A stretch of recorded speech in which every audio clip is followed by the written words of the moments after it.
милләттәшләребез, хәерле кич. Менә безнең матур сабан туйлары түгәрәкләнеп килә.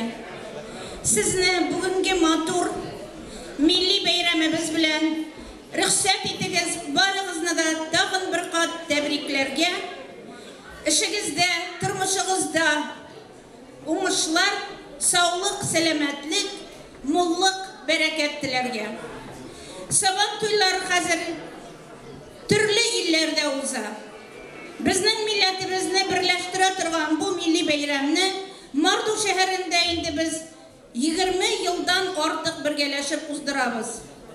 Ул төрлеләнә, концертлар безнең байый бара, милләтебезгә карашыбыз үзгәрә һәм бу үзгәреш әлбәттә яхшы булсын иде. Менә бүгенге көндә җыелган һәр барчагызга зур рәхмәтләр җыелып килгән өчен. Әмма ләкин бу бәйрәмне оештыру бик җиңел әйбер түгел. Шуңа күрә мин менә монда утыра торган Мәдүт Прокуроров, аның тормыш иптәше һәм кызы Эльмирага, шулай ук һәм мин һәр вакыт сукланып әйтәсем килә, менә бүген Фатих Сикамовка бик күп рәхмәтләр әйтәбез. Шулай ук ерак араларына якын итеп килгән кунакларга, чөнки бер-береңне якын итү менә шушы кунакка килү белән аңлатыла, кадерле милләттәшләрем.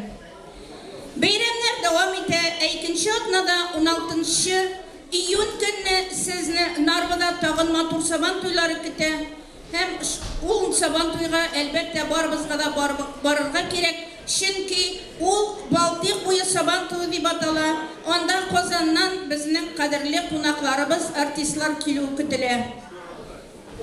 Бәйрәмнәр котлы булсын. Хәзер сезгә Таллин татар идел җәмгыятеннән сабан туй бүләге, халык җырларын бүләк итәбез.